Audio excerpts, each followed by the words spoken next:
Bien, buenos días, jóvenes. Si alguien puede contestar, por favor, para verificarlo del micrófono.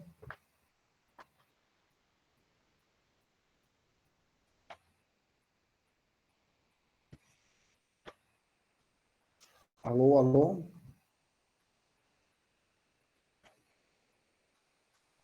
Buen día, Alix. Escucha su audio. Excelente, muchas gracias. Eh, Empezaré con esto de las notas, por favor, con un poquito más de paciencia. Tengo que hacer algunas consideraciones y luego voy a publicar las notas y nos vamos a poner de acuerdo también en el tiempo de algunas observaciones que ustedes tengan, ¿ya? Muy bien.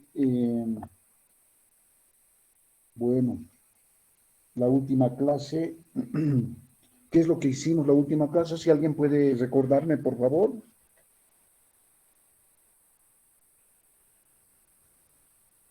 Lo último que se ha hablado.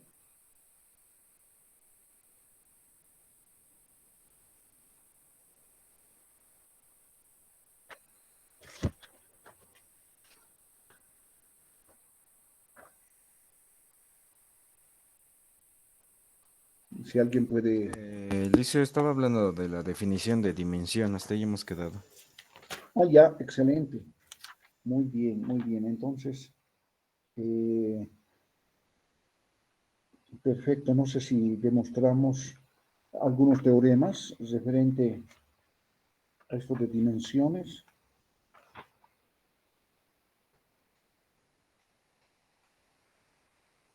Hemos hecho la definición de dimensión.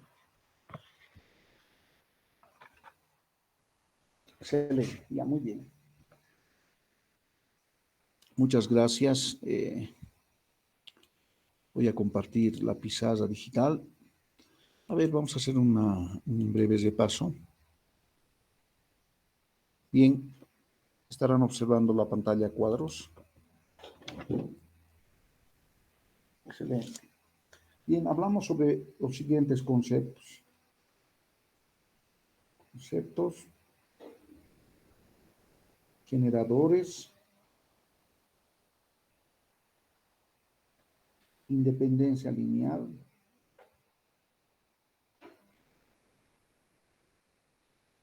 desarrollamos el concepto de bases y finalmente definimos lo que es una dimensión. Exacto. Bueno, podríamos hablar, la dimensión simplemente es el número de, entonces, dimensión la definimos como el número de vectores en una base, en cualquier base de un espacio vectorial. Número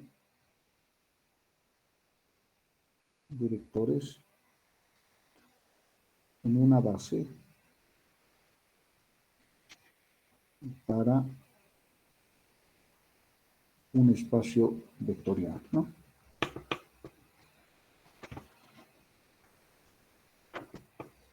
Perfecto. Voy a hacer este ejemplo, me parece importante.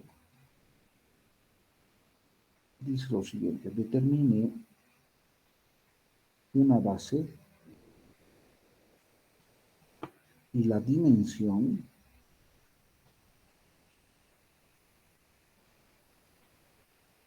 para el espacio solución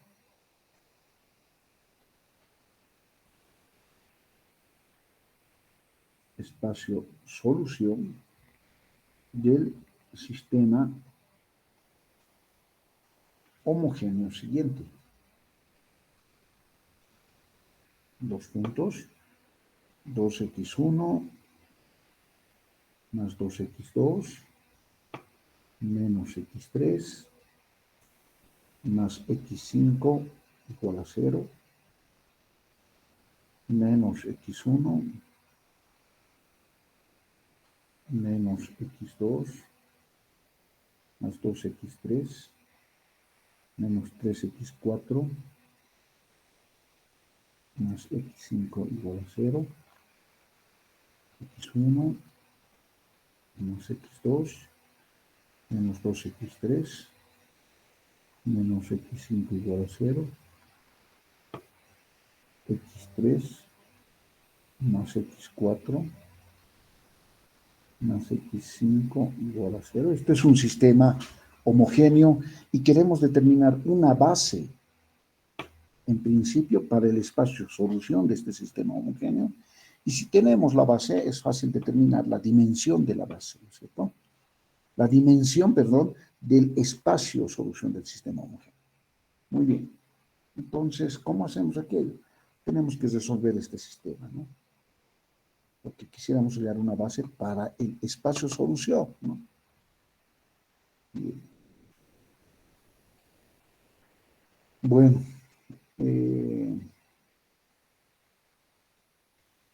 a ver, resuelvan ustedes este sistema homogéneo. Tienen 5 minutos y en función a esa solución vamos a determinar una base para el espacio solución de este sistema homogéneo. Bien.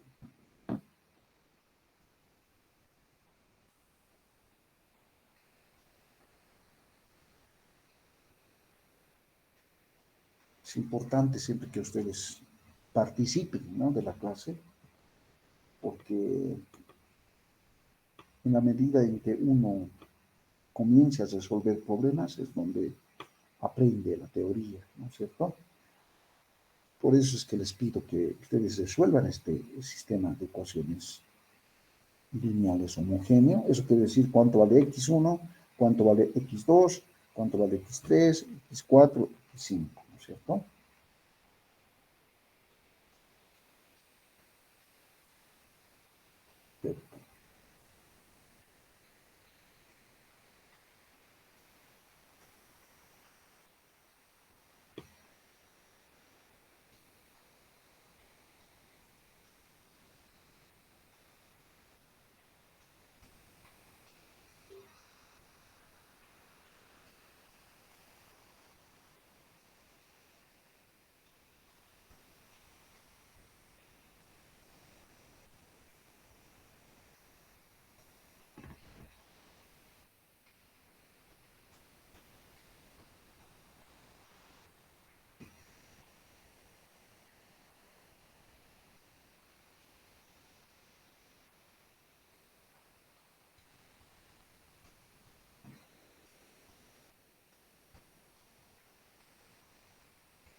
Bien, siempre por eliminación de Gauss, ¿no es cierto?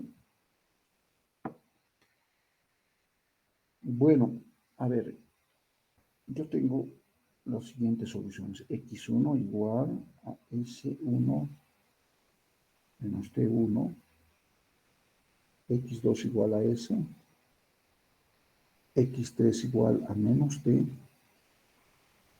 X4 igual a 0 y X5 igual a T. Entonces serían las soluciones parametrizadas. Este sistema homogéneo tiene infinitas soluciones. Bien, entonces vamos a determinar una base. Por tanto, voy a reunir a estas soluciones en forma de un vector columna, X1, X2, X3, X4 y X5. Esto va a ser igual. Bueno, voy a la página anterior. X1 toma el valor de menos S menos T. X2 S. X3 menos T. X4 0. Y X5 T. Bien. El siguiente paso es separar los S y los T. Entonces, eso quiere decir, voy a descomponer en una suma de vectores. En este vector, la presencia de S y en este otro vector, la presencia de T, ¿no? S0 es acá, 0 menos T, 0, 0, 0T. Ya, bueno, voy a factorizar S en este vector. Lo que me va a quedar es menos 1, 1, 0, 0, 0. En este otro vector factorizo T y lo que me queda es menos 1, 0, menos 1, 0, 1. Por tanto, los vectores, voy a identificar a este vector con B sub 1 y B sub 2. B sub 1 con componentes menos 1, 1, 0, 0, 0. Y B sub 2 con componentes menos 1, 0, menos 1, 0, 1. Generan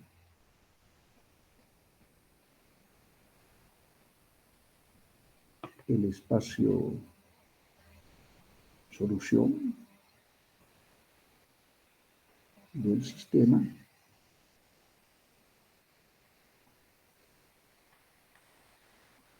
Punto. También son linealmente independientes. Por tanto, forman una base, ¿no es cierto? Forman una base. Sí, está bien. Forman una base. A ver, voy a la página anterior. La pregunta era, determina una base para el espacio solución, ¿no? Para el espacio solución. Punto. Entonces, si quieren lo pueden reunir en un conjunto. Por tanto, la dimensión del espacio solución es 2, ¿no? Entonces, esa sería la respuesta. Por eso es importante este ejemplo, en la medida en que se entienda cómo se resuelve este tipo de problemas a determinar una base para el espacio solución de un sistema homogéneo, ¿ya? De este sistema. Muy bien. Bueno, vamos al siguiente teorema.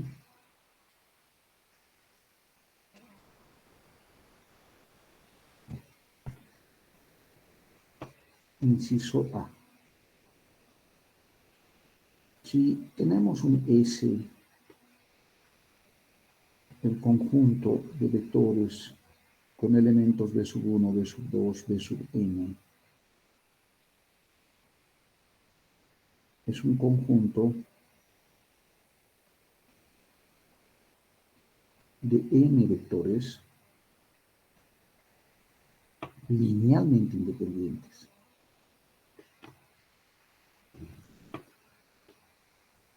Se puede también hablar como S, un conjunto linealmente independiente o en función de sus vectores, ¿no? Estos vectores son linealmente independientes.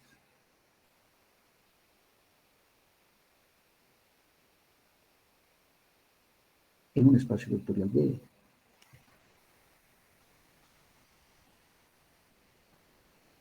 De dimensión n. Este espacio vectorial tiene dimensión n. Entonces, ¿qué podemos concluir? Conociendo que S es un conjunto de n vectores linealmente independiente. Además, ¿dónde? En un espacio vectorial B de dimensión n. Fíjense, esta S tiene el mismo número de elementos que la dimensión del espacio vectorial. Entonces, enfáticamente, podemos concluir que S es una base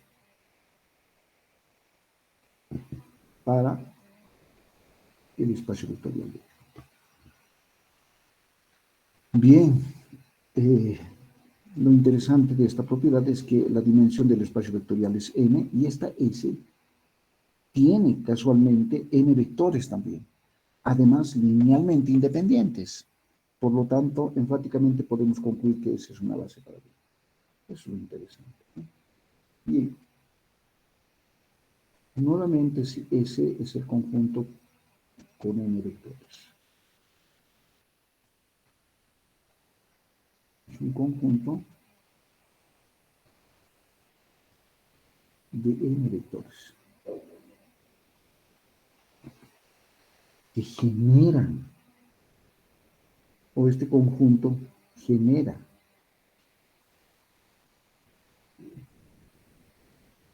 un espacio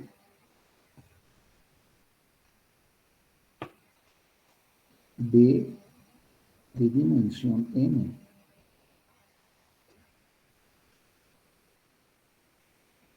Entonces, cuando este conjunto de vectores generan a un espacio vectorial B de dimensión n, y son n vectores los que generan, pues lo único que nos queda concluir es que S es una base para B. Entonces, la S es una base para el espacio vectorial B. Inciso C.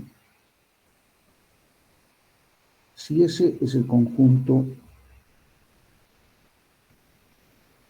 con elementos B sub 1, B sub 2, B sub R. Este es un conjunto linealmente independiente en un espacio vectorial B de dimensión n.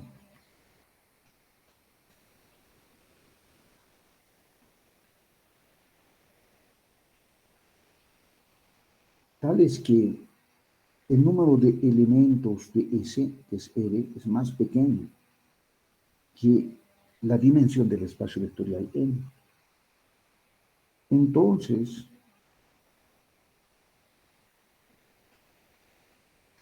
existen los vectores de R más 1 y así sucesivamente hasta dn. ¿En dónde? En el espacio vectorial B, tales que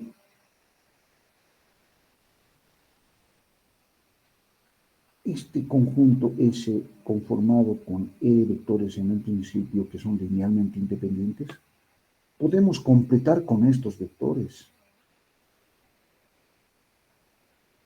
y completamos el número igual al número de la dimensión del espacio vectorial. En este caso, la dimensión de B es n. Entonces, este conjunto ya tiene n vectores, ¿no? Entonces, este conjunto, así completado, es una base para el espacio vectorial B. Lo lindo de este inciso es bastante interesante. Si hacemos comparación con el inciso A, también teníamos un S linealmente independiente en el inciso A. Esta S tiene n vectores linealmente independientes, en número igual a la dimensión de B. Por eso es que S es una base, ¿no es cierto? En este caso, S también es linealmente independiente, pero el número de vectores es más pequeño a la dimensión del espacio vectorial B, porque tiene R vectores esta S, ¿no? Lo que se hace es que se puede buscar vectores, se puede tomar vectores en B y completar este conjunto que es linealmente independiente, el número al tamaño de la dimensión del espacio vectorial, es decir, pues puede completarse hasta alcanzar n vectores. Y si se hace aquello, por supuesto que se ha conseguido una base para el espacio vectorial B, ¿ya? Eso es lo interesante. Perfecto.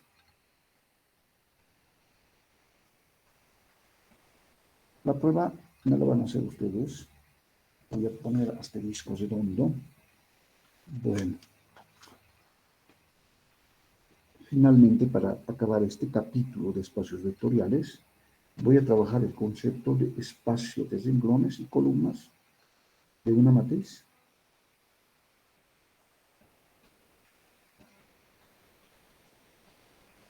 De renglones y columnas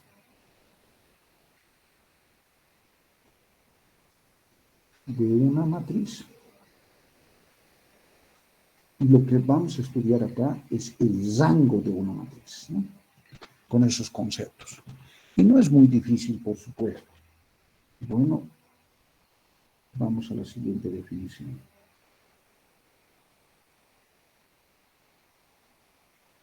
Sea A una matriz con componentes A11, A12, A1n, A21, A22, A2n, y así sucesivamente AM1, AM2, AMN.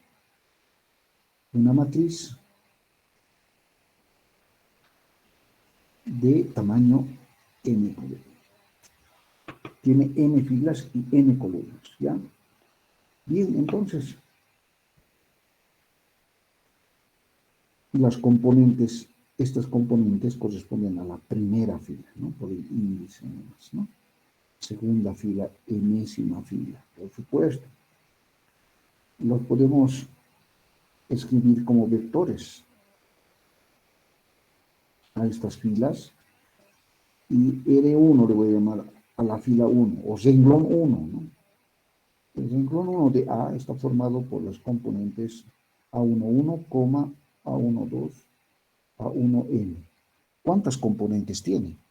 N componentes, ¿no? Lo mismo puedo identificar a la segunda fila de esta matriz A, que está formado por las componentes A21, A22, A2n, y así sucesivamente. Enésima fila, formado por las componentes AM1, AM2, AMN, ¿no? Por si acaso, si son n hadas ordenadas, pertenecen a R a la n, porque R a la n es el conjunto de las n hadas ordenadas. Muy bien. Bien, por otro lado, estos son los vectores fila. Vectores fila de la matriz A, por supuesto. Además, podemos escribir los vectores columna, ¿no?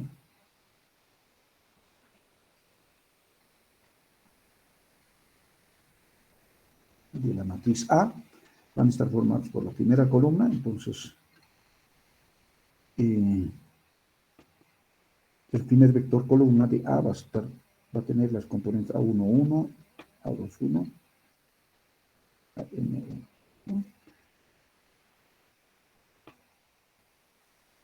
El segundo vector columna de la matriz A tiene las componentes A12, A22, AN2, y así sucesivamente. La enésima columna está formada por las componentes A1N, A2N, ANN, ¿no es cierto? Bueno, también estos vectores columna se pueden escribir como vectores fila, simplemente hay que transformarlo, ¿no? Bueno, pero ¿cuántas componentes tienen estos vectores columna? M componentes. Entonces, son elementos que pertenecen a la N, son enésimas. Estos vectores tienen M componentes, ¿no? Perfecto. Bien. No es muy difícil esta identificación. Bien. Bien. El subespacio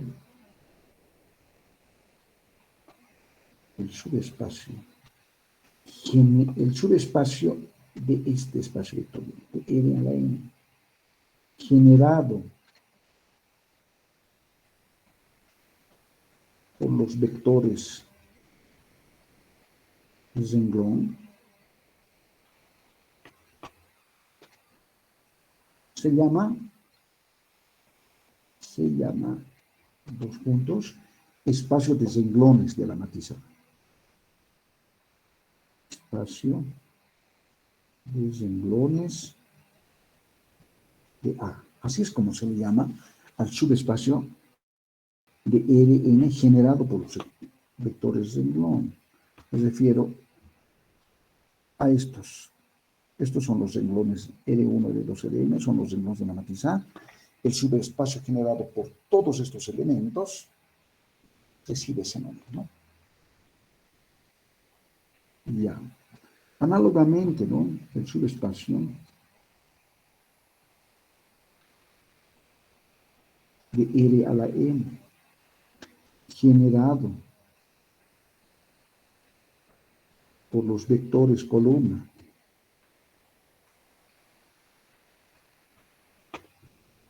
se llama espacio de columnas de A.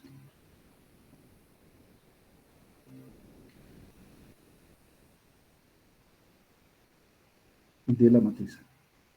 Perfecto. Bueno, no es muy difícil identificar los vectores columna y los vectores fila de una matriz, ¿no? El siguiente teorema es sumamente importante. Teorema. Dice lo siguiente. Las operaciones elementales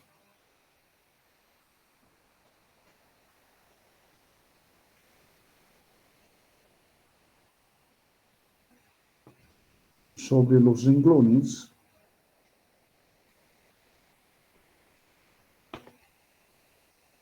también lo hemos llamado filas, ¿no? No cambian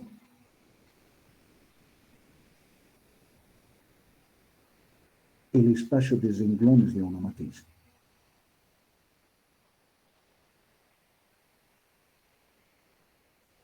Los renglones de una matriz. Si tienes la matriz A y nos piden encontrar el espacio de renglones de esta matriz, por supuesto que podemos hacer muchas operaciones elementales sobre los renglones. El espacio de renglones de la matriz A no va a cambiar, ¿no? Podríamos trabajar en una de esas equivalencias, por ejemplo, y ese espacio de renglones de la matriz original no va a cambiar, ¿no? Bien, este teorema no lo vamos a demostrar, pero es comprensible aquello Es como una norma, ¿no? Las operaciones elementales sobre los renglones no cambia el espacio de renglones de una matriz. Bien. Los renglones, los vectores.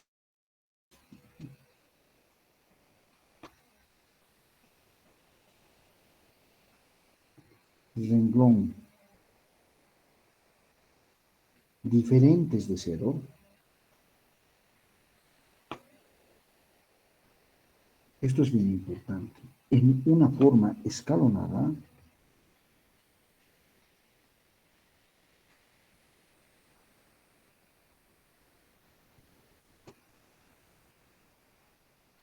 en los renglones de una matriz A,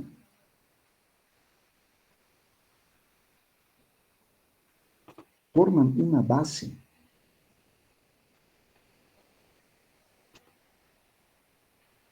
Una base para el espacio de renglones de la matriz A.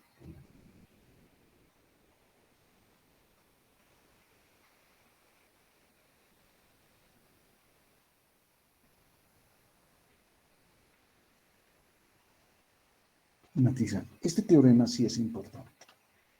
Los vectores renglón, dice, diferentes de cero, en una forma escalonada, es decir, seguramente hay que llevarla a la forma escalonada, forman una base para el espacio de renglones de la matriz A. Daremos un ejemplo para entender este teorema. Ejemplo. La pregunta va a ser, encuentre una base para el espacio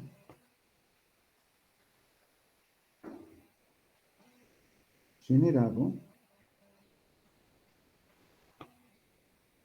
por los vectores, bueno, de sub 1, un vector con componentes 1, menos 2, 0, 0, 3, de sub 2, el vector con componentes 2, menos 5, menos 3, menos 2, 6, b sub 3,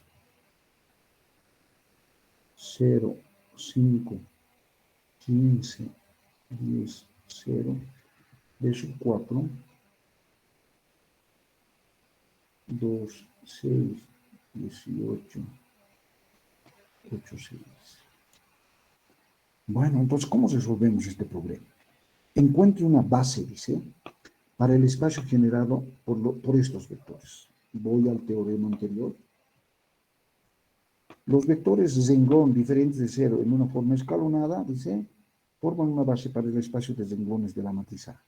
Bueno, entonces trabajaremos en esa dirección. Voy a poner solución.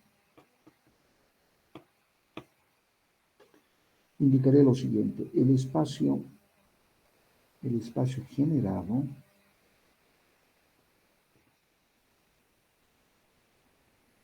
por estos vectores es el espacio de renglones de la matriz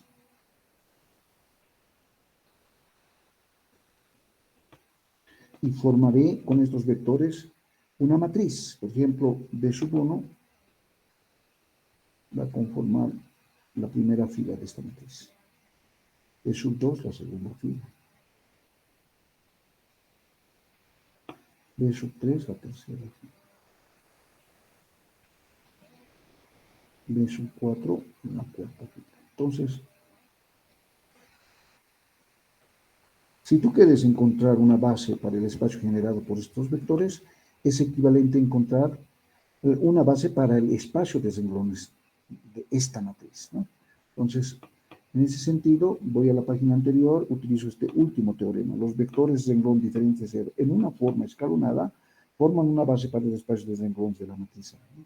Llevaremos a la forma escalonada, ¿no? Llevemos a la forma escalonada. como dice el teorema, ¿no? Bien, 2 puntos. Bueno, lo que voy a hacer es multiplicar por menos 2 la primera fila y sumarla a la segunda. Y nuevamente voy a multiplicar por menos 2 la primera fila y lo voy a sumar a la última, ¿no es cierto? Entonces, en ese sentido, voy a tener la siguiente matriz equivalente, ¿no? Si hago esta primera operación, mantenemos la primera fila. Ahora la operación, menos 2 más 2, 0. Esto es 4 menos 5 menos 1. 0 menos 3, hay que tener mucho cuidado en ese sentido, menos 2, menos 6, 0, ¿no?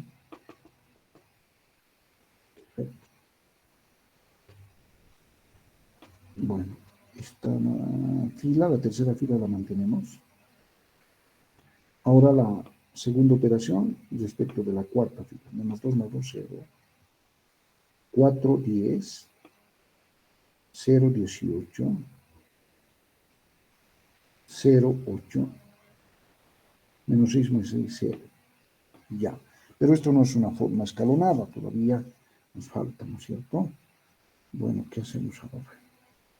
Voy a multiplicar, este que sea mi pivote, voy a multiplicar por 5 y le voy a sumar ese resultado a la segunda fila y voy a multiplicar por 10 y le voy a sumar a la tercera fila, ¿no? Entonces, tengo la siguiente matriz equivalente. 1 menos 2, 0, 0, 3. 0 menos 1 menos 3 menos 2, 0. Ahora la operación. 0 más 0, 0. Menos 5 más 5, 0. Menos 15 más 15, 0. Menos 10 más 10, 0. 0 más 0, 0. Ahora, muy bien. La siguiente. 0 más 0, 0. Menos 10 más 10, 0. Esto es menos 30. Más 18. Menos 12. Esto es menos 20. Menos 20 más 8. Menos 12. 0 más 0, 0. Bien. Bueno, voy a intercambiar estas últimas filas para tener una matriz escalonada. 0, 0, menos 12, menos 12, 0, 0, 0, 0, 0, 0. Perfecto. Esta es mi matriz escalonada, ¿no? Bien. Ahora, la primera fila la voy a identificar como el vector W1, la segunda fila, bueno, las filas distintas de 0, ¿no es cierto? Son 3 en este caso. W1 es el vector con componentes menos 1, menos 2, 0, 0, 3.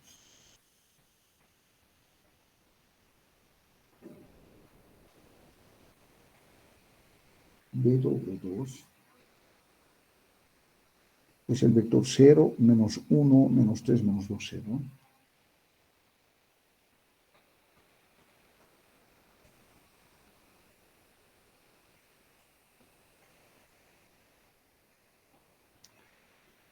El tercer vector es la tercera fila distinta de 0, 0, 0, menos 12, menos 12, 0.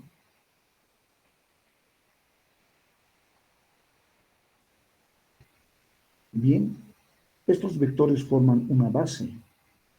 De acuerdo al teorema, los vectores renglón diferentes de 0 en una forma escalonada forman una base para el espacio de renglón fenomatizado. ¿Cierto? Estos vectores forman una base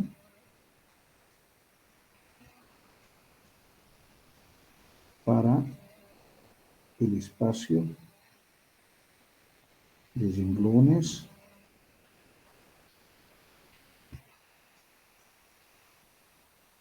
y por tanto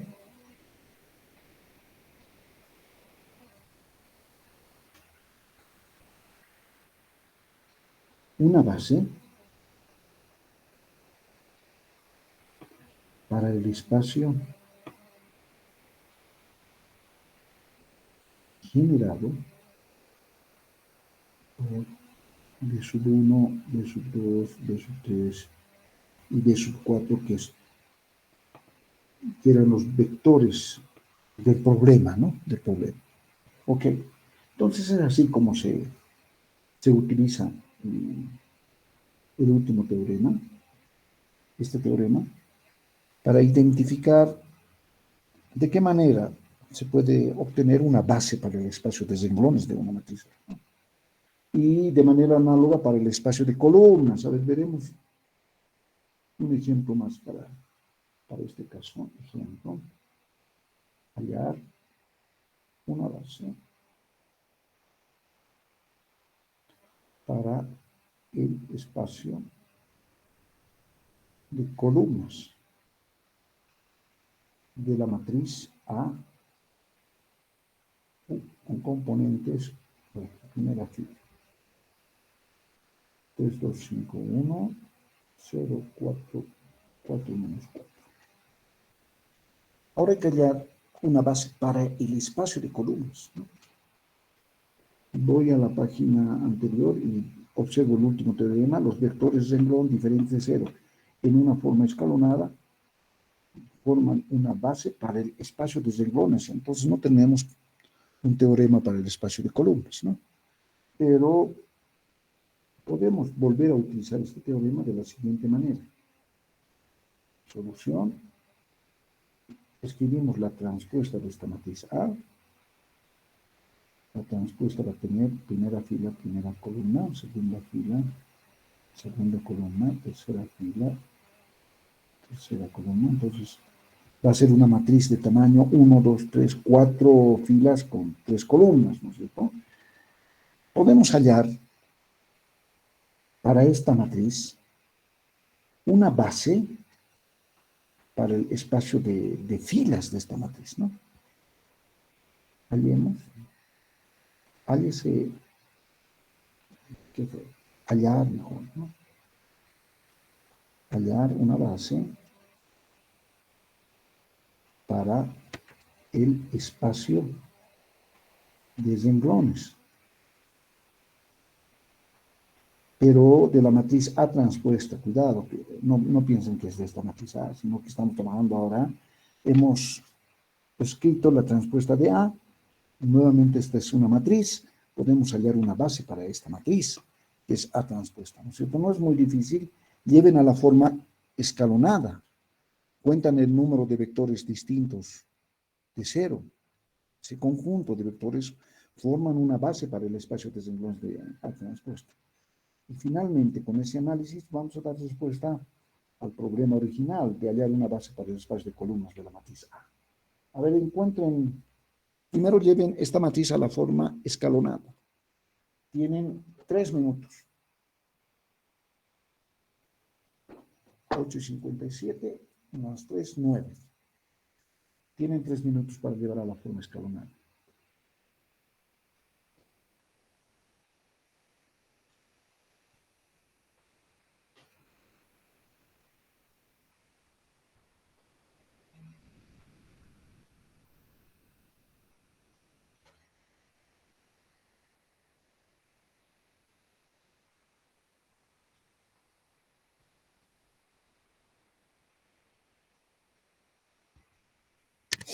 ¿Alguna pregunta? A ver, vamos al curso. Si tienen alguna pregunta, no es muy difícil, ¿no? Perfecto. Están resolviendo este problema. Okay.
Bien, esta matriz en su forma escalonada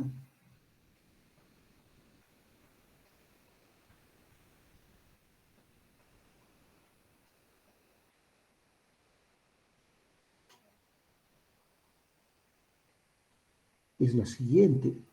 Primera fila 1, T, 0, 0, 1, 2, 0, 0, 0, 0, 0, 0. Esto es una matriz en su forma escalonada de A transpuesta. Ok.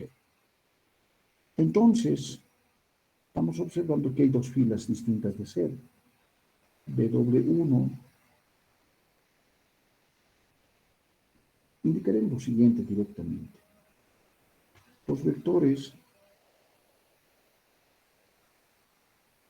1, 3, 0 y 0, 1, 2 forman una base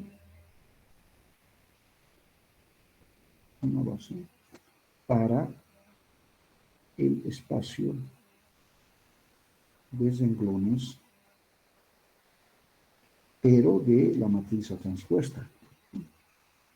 Ya, por tanto, invertiremos, en lugar de escribir como vectores fila, escribiremos como vectores columna.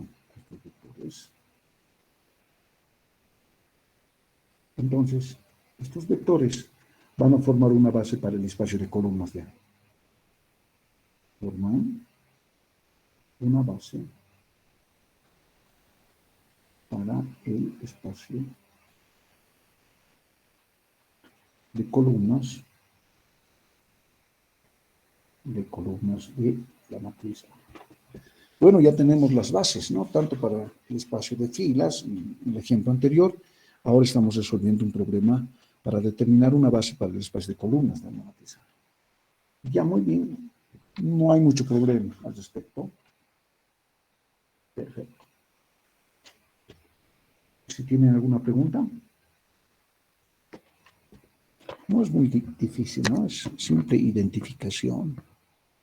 Llevar a la forma escalonada y describir que estos vectores distintos de 0 forman una base ya sea para el espacio de renglones o para el espacio de columnas, ¿no? Perfecto. Muy bien. El siguiente teorema es bastante interesante. Si tenemos las bases, podemos podemos hablar sobre las dimensiones, ¿no? Eso sí es verdad.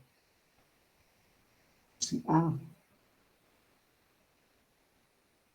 es una matriz cualesquiera,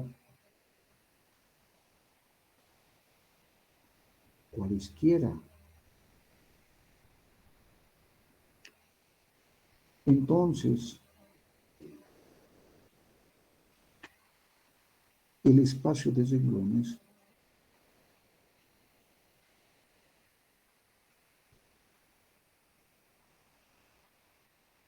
y el espacio de columnas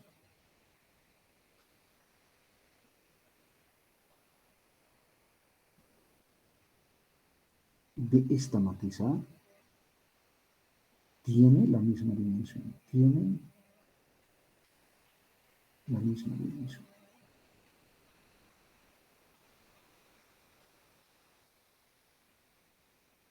Bueno, entonces, si tienes una matriz A, el espacio de renglones, tú puedes determinar el espacio de renglones de esta matriz A.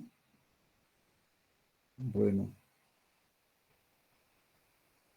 también puedes determinar el espacio de columnas de la matriz A en función de sus bases, ¿no es cierto?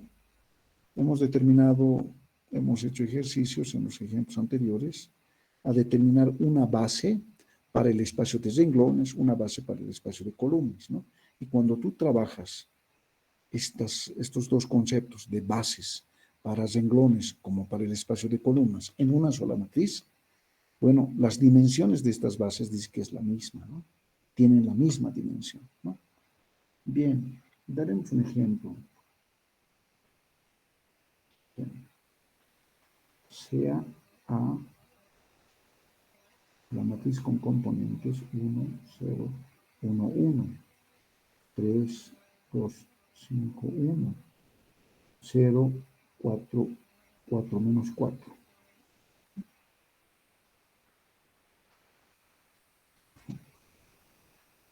Perfecto. Bueno, ¿cuál es este ejemplo? Voy a ir a la página anterior. Hemos debido desarrollar este ejemplo. Fíjense, a ver, es esta misma matriz, ¿no? En componentes 1, 0, 1, 1, 3, 2, 5, 1, 0, 4, 4, menos 4. Hemos hallado el espacio de columnas de esta matriz A, ¿no? Y en la siguiente página hemos indicado que los vectores W1 y W2 forman una base para el espacio de columnas de la matriz A. Bien. Entonces, podemos indicar cuál es una base para el espacio de las filas de A. Es lo que no hemos hecho en el ejemplo anterior. Más bien hemos trabajado para una base para el espacio de columnas, ¿no? Entonces, una base para el espacio de renglones de A está dada por, llevaremos a la forma escalonada, ¿no? Perfecto. Lo que voy a hacer es multiplicar por menos 3 y sumarle la segunda fila. Menos 3 más 3, 0, 0, 2. Menos 3 más 5, 2.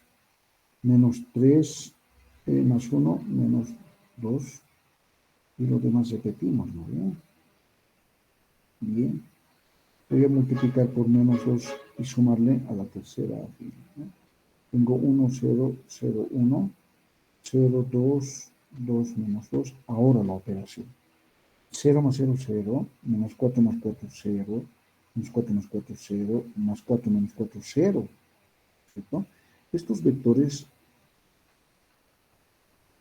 los vectores 1, 0, 0, 1 y 0, 2, 2 menos 2, forman una base para el espacio de renglones de A.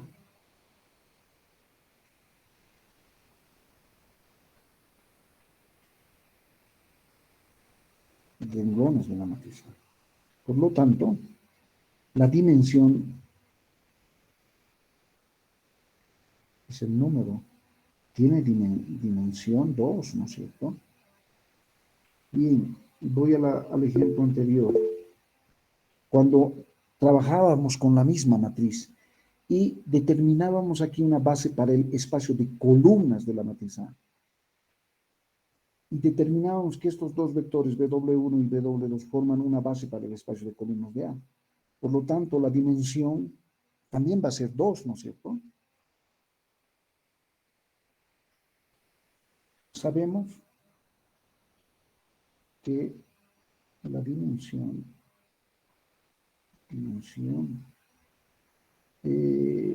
del espacio de columnas de A es también 2, ¿no? Eso es lo que dice el teorema, ¿no? Si A es una matriz cualquiera, entonces el espacio de renglones y el espacio de columnas tienen la misma dimensión, ¿no? Entonces, evidentemente, estamos viendo que el número de elementos de las bases, tanto en el espacio, para el espacio de renglones como para el espacio de columnas, tienen el mismo número de elementos, ¿no es cierto? Por eso es que las dimensiones de estos espacios vectoriales son las mismas, ¿no es cierto? Entonces, este ejemplo definitivamente grafica esta propiedad, el teorema, ¿cierto? Muy bien. ¿Alguna pregunta? Es bastante claro, entonces, ¿no? Bastante claro el teorema. Voy a escribir la siguiente definición.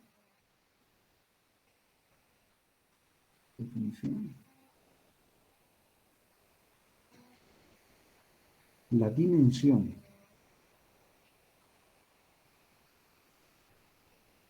del espacio de renglones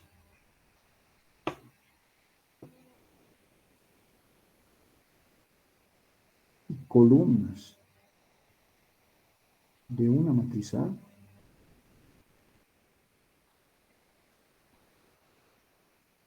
se conoce como rango de la matriz A. ¿Ya? Daremos un ejemplo. Determinar el rango de A si la matriz A tiene estos componentes. 1, 0, 1, 1, 3, 2, 5, 1, 0, 4, 4 menos 4. Quisiéramos determinar el rango de esta matriz A, ¿no?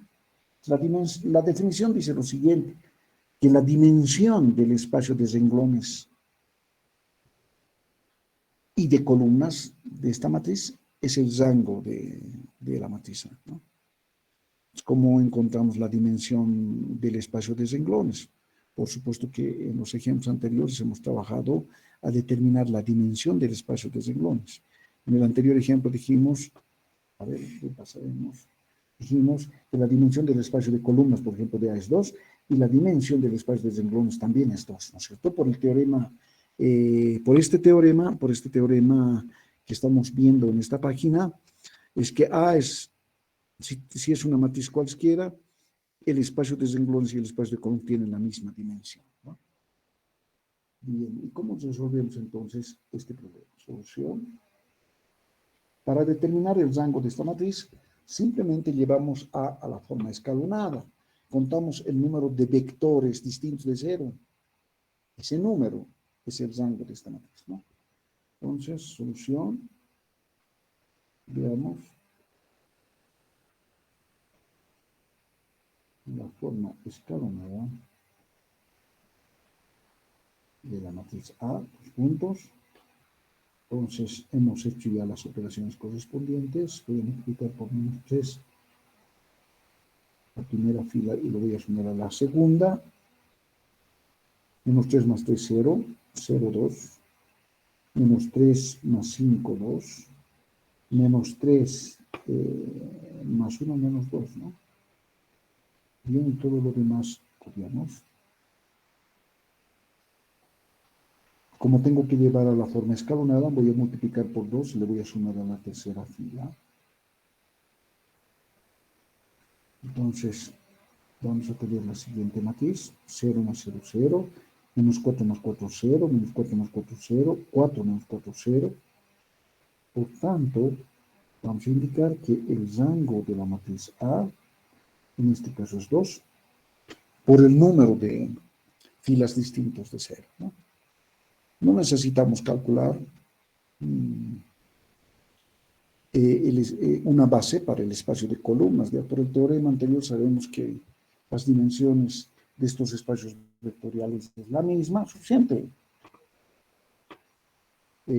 determinar en A la forma escalonada y a partir de allí determinar el rango de esta matriz, ¿no? Muy bien. ¿Podríamos dar un ejemplo para ustedes? Ejemplo.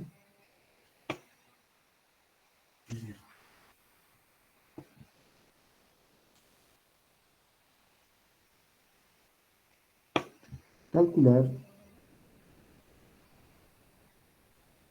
el rango de la matriz con componentes 1, 1, 2, 1, 1, 0, 1, 2, 2, 1, 3, 4. Calculen el rango de esta matriz.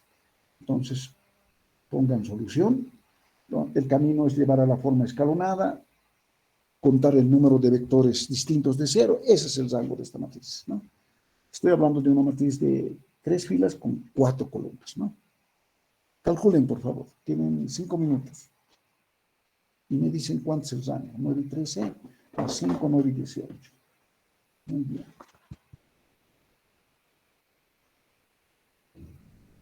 Perfecto.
¿Alguien tiene alguna respuesta?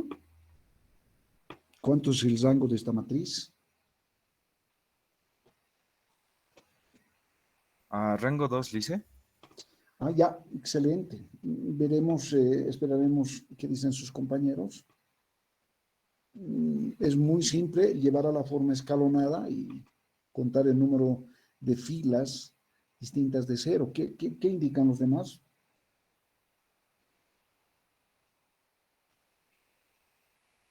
Yo no tengo la respuesta, pero ustedes tendrían que trabajar en eso. Ya tenemos una, ¿no? El rango de esta matriz es 2.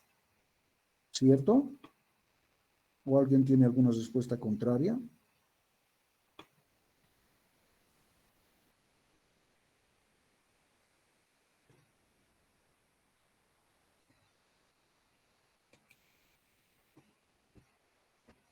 Mm.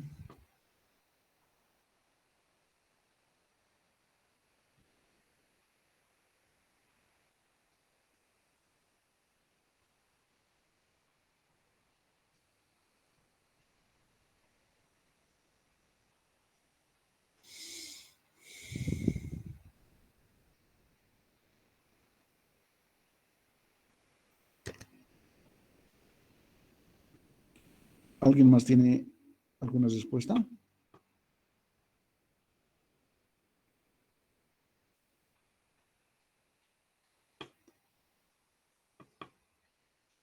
Estaríamos acabando el capítulo de espacios vectoriales. Vayan preparando la práctica, por favor. Sí, me la tendrían que presentar dentro de una semana. Hoy es jueves, el siguiente jueves. Siempre los impares, ¿no es cierto? Ahora vamos a empezar el capítulo de espacios vectoriales con producto interior.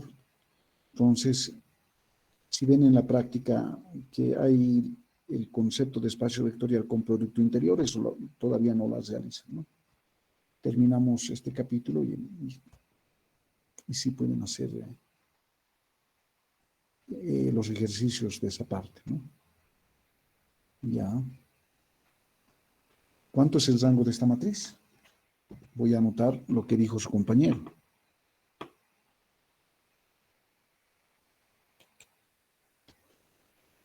Bien, si la simbolizo con A, el rango de la matriz A es igual a 2. Perfecto. Muy bien. ¿Alguien tiene alguna pregunta? ¿Alguna respuesta ¿Podría mostrar la diapositiva anterior? Me perdí en algún lugar para analizar, por favor. esta? Esta es la Sí, anterior. está bien. Muchas gracias. No hay por qué. Bien, entonces, ¿quedamos con esta respuesta? Perfecto. Bien, entonces, hagamos el capítulo 4 de espacios vectoriales.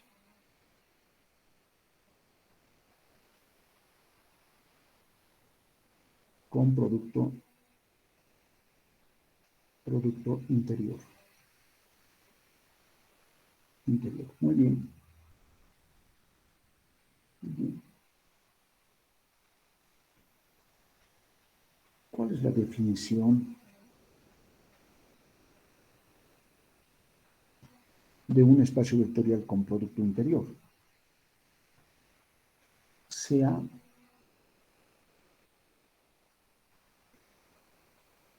necesitamos de un espacio vectorial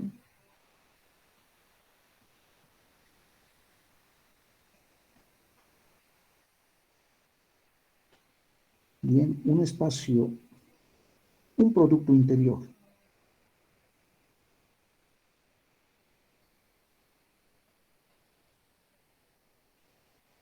sobre un espacio vectorial B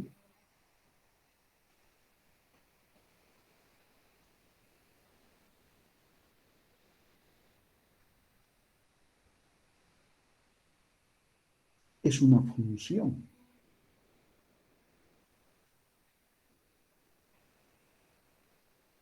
es una función. Bueno, ¿qué tiene esta presentación? O sea, el producto interior la vamos a identificar entre corchetes. Como es una función, debe tener un dominio y un codominio, ¿no es cierto? Bueno, entonces, es una función del producto cartesiano de B respecto de sí mismo en el conjunto de los números reales. Si es una función, ¿cómo está definida? A cada par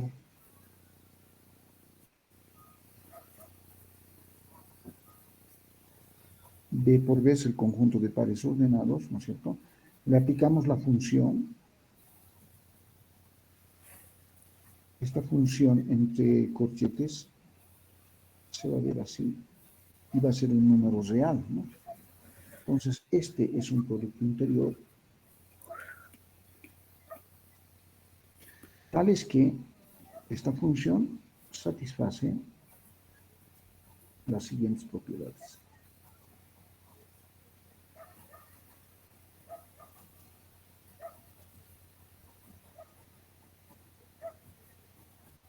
¿Qué propiedades? Uno, de que el producto interior de B respecto de U es lo mismo que el producto interior de U respecto de U. Es decir, la función aplicada a B al par ordenado, ¿no? ¿Cómo se aplica? Vamos a la página anterior. Miren, esta función se aplica a pares ordenados, ¿no? De U. Entonces, es aplicada la función, es un número real, ¿no? Entonces, para que esta función sea un producto interior, debe cumplir esta propiedad. Se llama el axioma de simetría.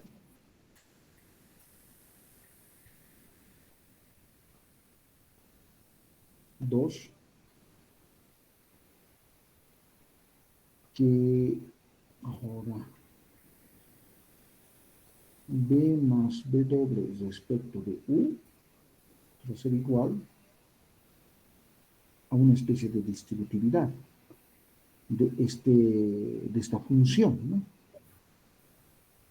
O de este producto interior, B respecto de U más B doble respecto de U. Axioma de aditividad se llama.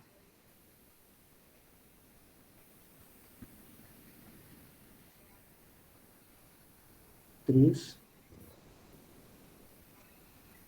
K veces B respecto de U, esto va a ser igual a K por B de U, ¿no? Axioma de homogeneidad.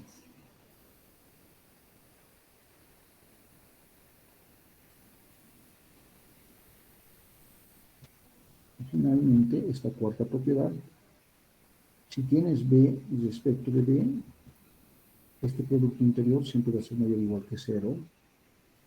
Y si ese producto es igual a 0, eso significa de manera equivalente que B es igual a 0, ¿no? El axioma de positividad.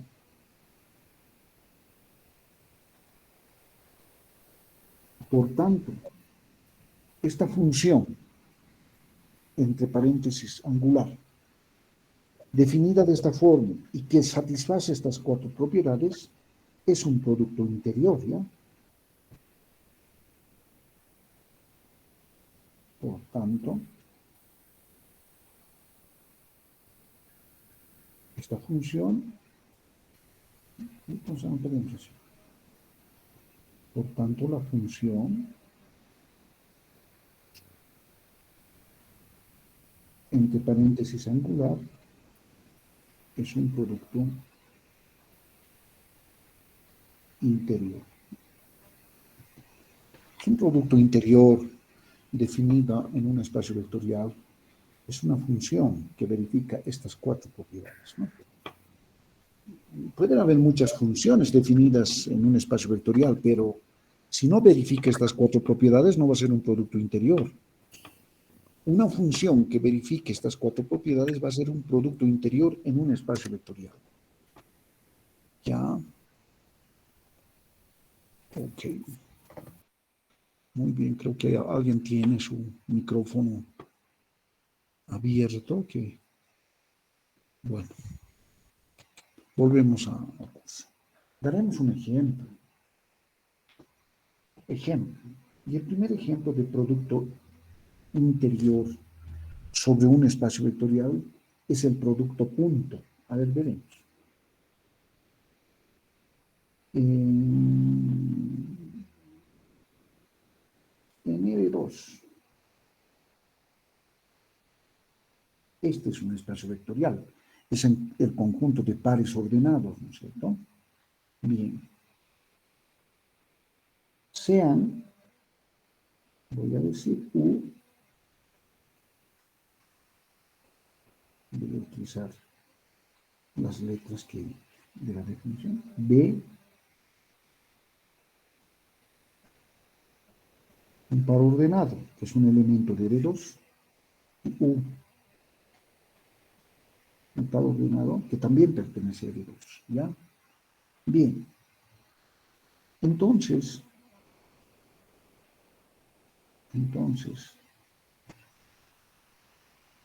el producto, ¿cuál producto? Entre corchetes,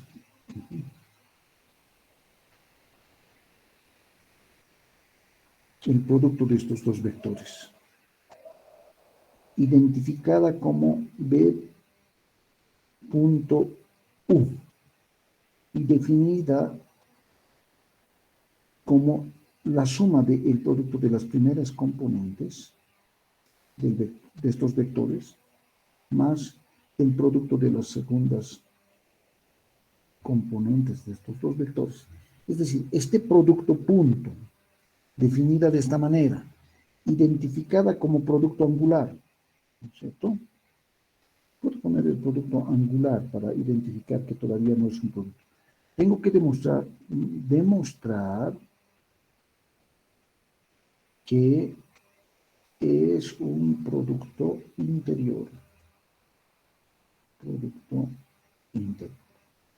Quisiéramos demostrar que este producto angular, definida como producto punto, es un producto interior, ¿no?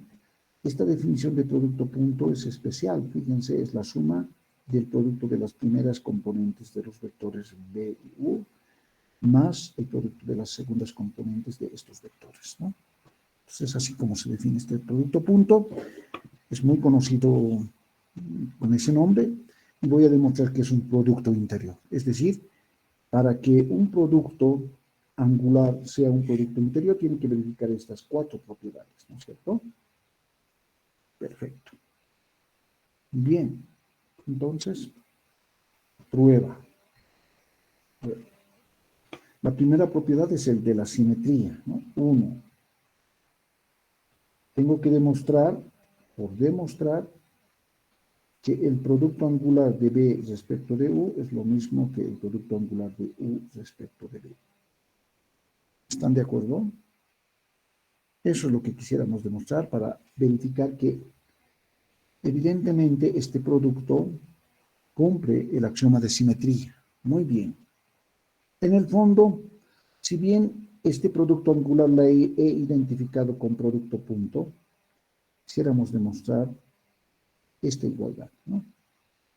Bajo el producto punto. Muy bien. Muy bien. Ahora, ¿cómo demostramos? ¿No? ¿Cómo demostramos? Bueno, entonces, esto quisiera demostrar, ¿cierto? Voy a ir a la definición.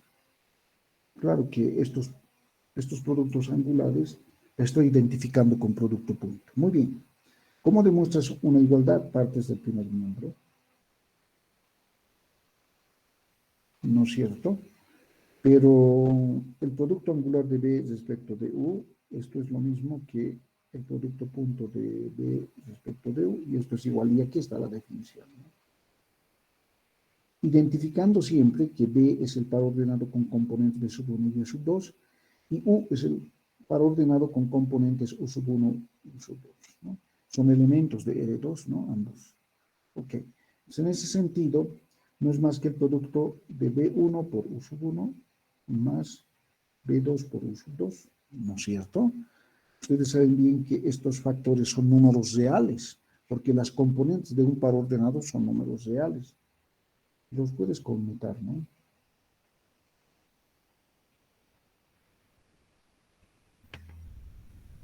Ujú. Por la forma, porque el primer factor en este producto punto es B y el segundo factor es U, ¿no es cierto? Pues en ese sentido, es que estamos sumando estos productos de las primeras componentes y de las segundas componentes. En este caso, las primeras componentes pertenecen a U, las segundas componentes, los segundos factores son las componentes de B. En el fondo es el producto de U por B, ¿no? Esta expresión. Pero esto la estoy identificando como el producto angular del vector U respecto del vector B. De esa manera hemos demostrado el primer axioma, ¿no? Bueno, vamos a demostrar el segundo axioma, el de aditividad. Pero en este segundo axioma hay la presencia de tres elementos del plano, ¿no? B, W y U. Tengo identificado a B y a U. Sería bueno identificar W, ¿no? Entonces vamos a demostrar la propiedad 2. Identificaremos a W con componentes W1 y W2, ¿no es cierto? ¿Qué tengo que demostrar? Voy a la página anterior. La propiedad o el axioma de aditividad. Entonces eso quiere decir que B más W respecto de U, este producto angular, ¿no es cierto? Que la hemos identificado con producto punto, ¿no es cierto? Esto es igual a una especie de distributividad, ¿no es cierto? De estos productos angulares. Esto que quisiéramos demostrar. En el fondo, este B por U lo estoy identificando con producto punto. Y W por U, este producto angular, con W producto punto U, ¿no es cierto? Bueno, entonces demostraremos pues esta igualdad. Partiremos del primer miembro.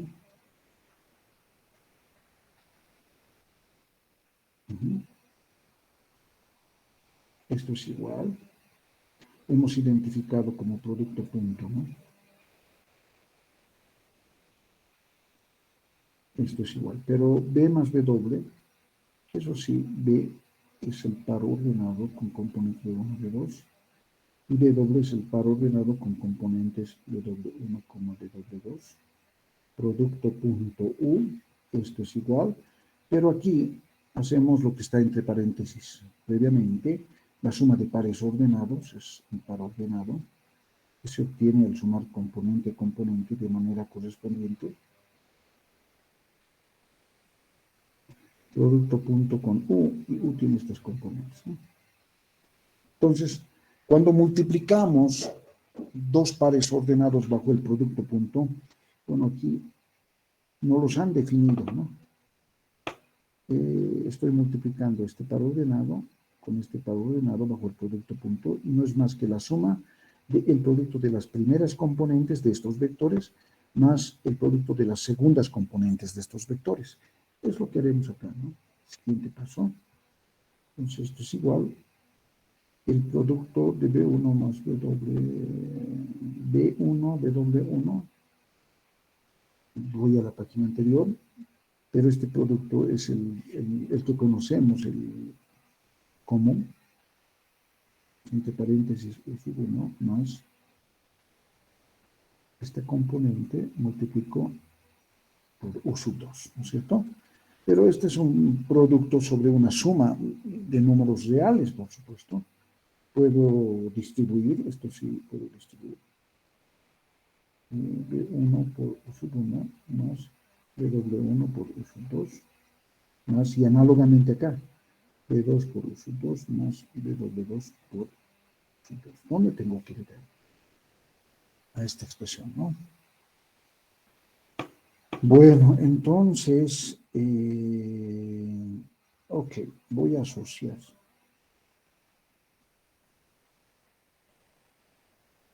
estos términos.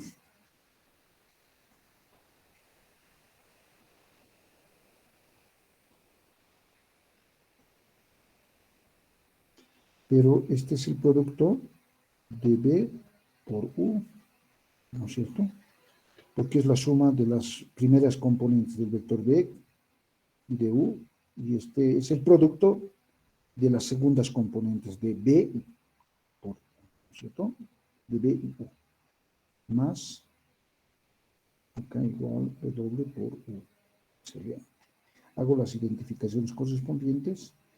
Este producto punto es el producto angular de B respecto de U, y este es el producto angular de W respecto de U, ¿no es cierto? Entonces hemos llegado a demostrar que evidentemente se verifica el axioma de aditividad, ¿no? Ustedes hagan el 3 y el 4, por favor. Demuestren el 3 y el 4, con el mismo criterio, ¿no? Bueno, aquí no tienen que hacer ninguna identificación porque ya tienen identificado al vector B y al vector U en R2, aquí están, ¿no es cierto? Entonces, simplemente verificar el axioma 3 y el axioma 4. El axioma 3 es sumamente sencillo, parten del primer miembro para llegar al segundo miembro.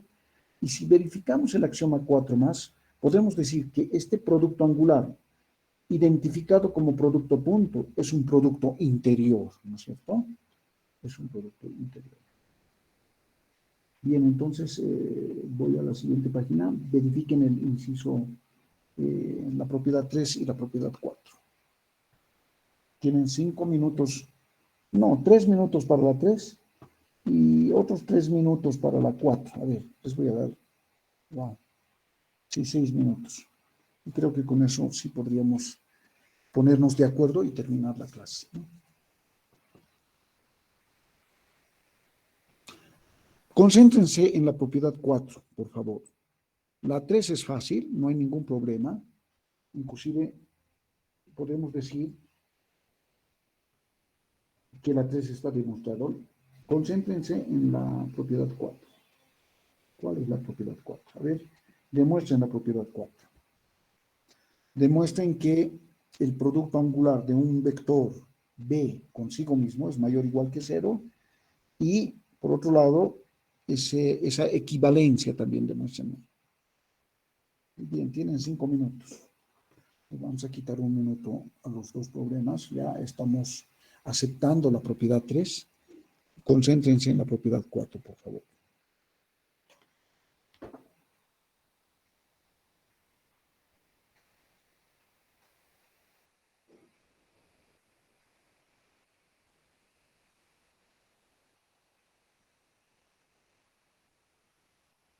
Alguien estará preocupado, pero no es una igualdad, pero es una desigualdad. Tienen que partir de un miembro para llegar al otro, ¿no? Entonces, en este caso es mejor partir del producto angular de B consigo mismo para concluir que este es mayor o igual que 0, ¿no es cierto? Como tienen identificada B, que es el par con componentes B1, B2, entonces lo que tienen que demostrar es que el producto angular de B consigo mismo es mayor o igual que 0, ¿no?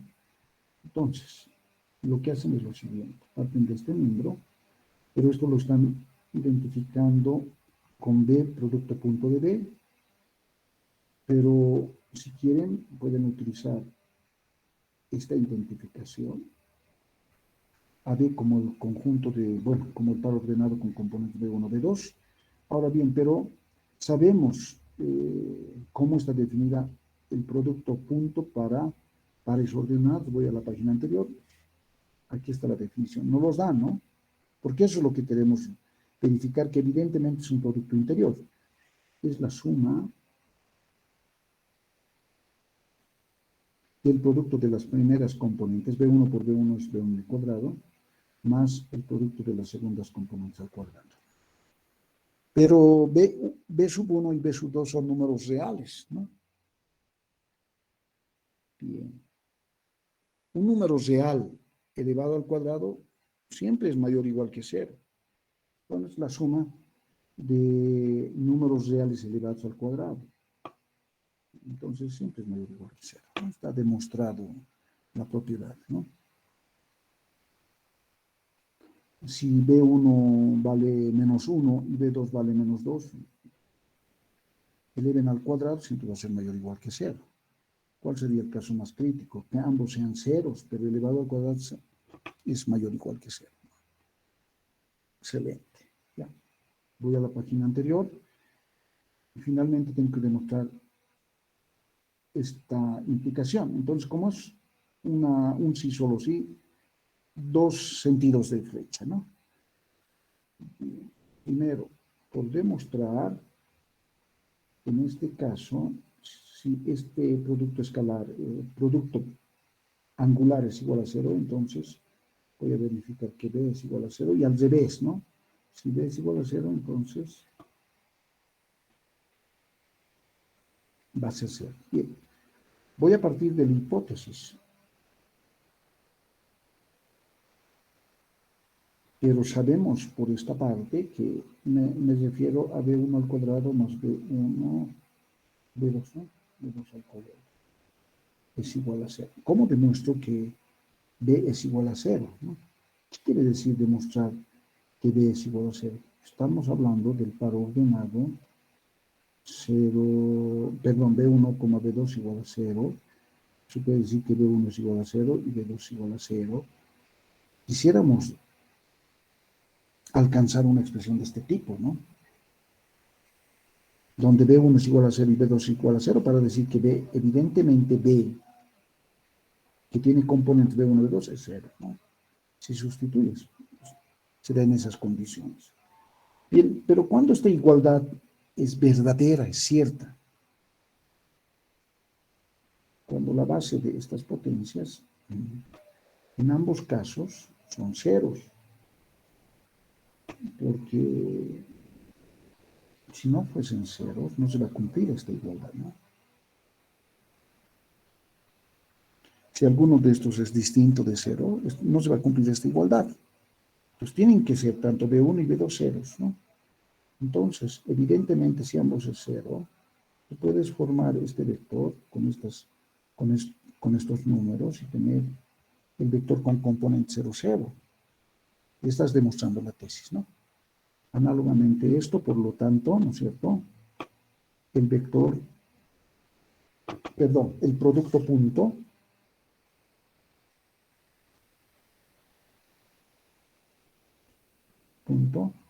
es un producto interior. Producto interior. Llamado también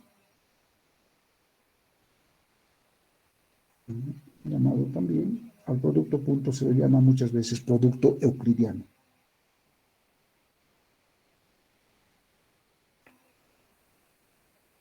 Bien. La siguiente clase vamos a generalizar este producto punto, no solamente para R2, sino para R3, finalmente para Rn, ¿no? Entonces, el producto punto en Rn es un producto interior. Este producto punto en R2 es un producto interior, ¿no? ¿Alguna pregunta?